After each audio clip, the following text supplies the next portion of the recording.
Hello everyone, my name is Billy Greene and I'm here to teach you about money in the banking system. Throughout this project you will learn about the types of money, the uses of money, as well as how that money affects the money supply when put into a bank. Let's get started. Now what exactly is money? We know it as the green stuff, but our dear friend Eugene H. Krabs calls it a 5-letter word for happiness.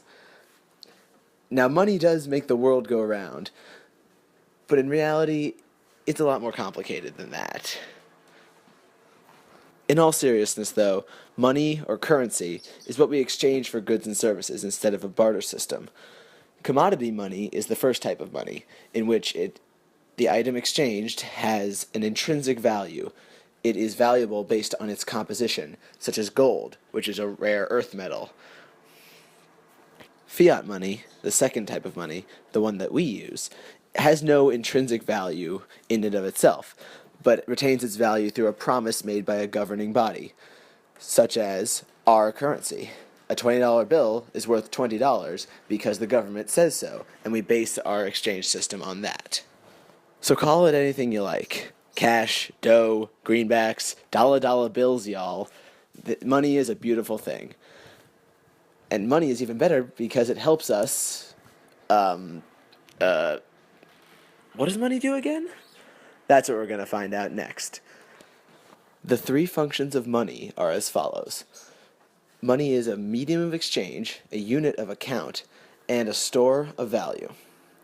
These three systems help us have a smooth and efficient economic system and eliminates the inconvenience of the barter system. But there'll be more on that later. The first function of money is as a medium of exchange, or what we exchange for goods and services, buying things. Having one solid currency allows us to eliminate the need for the barter system, where double coincidence of wants ruins any hope of an efficient economic system, as it is extremely unlikely. A unit of account refers to how we use money to value goods and services and distinguish those goods and services based on how much of the given currency that they're worth. It's how we know that a 10-foot-tall solid gold statue of Neil deGrasse Tyson is worth more than a Cluckin' Russian. This allows us to gauge how much of a good to purchase or how much a company should supply. A store of value means that we can keep the money without worrying about it naturally losing its value over time.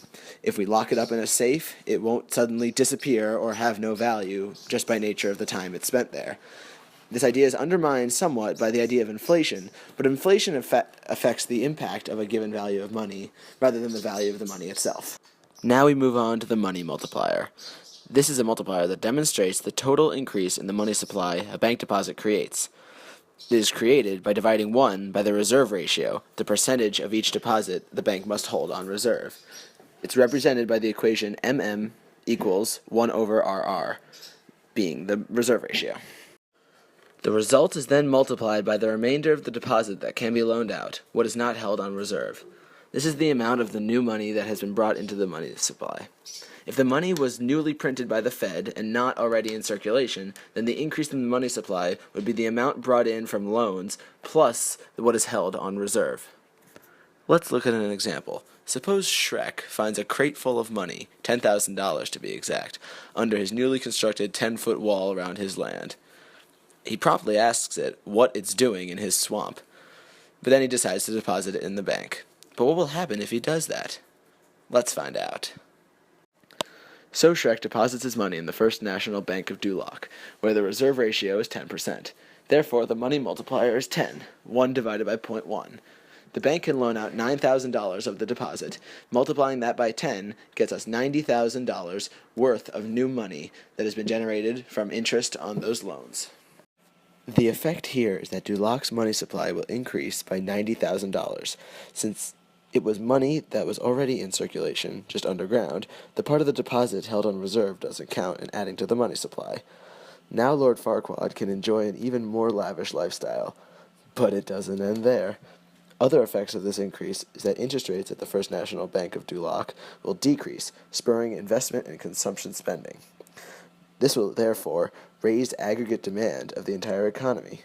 Shrek's money is safe, and with even lower interest rates, he can invest in more onions, and all is well in the kingdom. Let's look at another example. Our boy Superman once again saves the day by stopping Lex Luthor from finishing his unlicensed money press.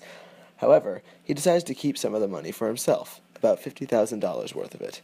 He feels he deserves it. He's Superman, damn it, and he can't pay for all of those smashed-up buildings on a Daily Planet salary, am I right?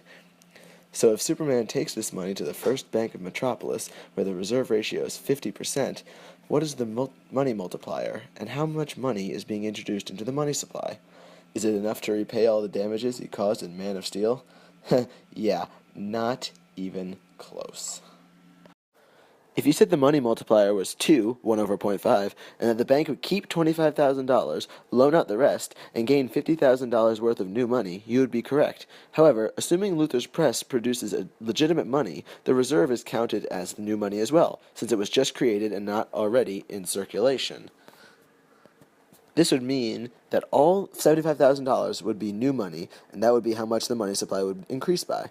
Just as before, the increase in money supply would cause interest rates to decrease, increasing consumer spending and investment spending, and therefore aggregate demand overall would increase. Thanks, buddy.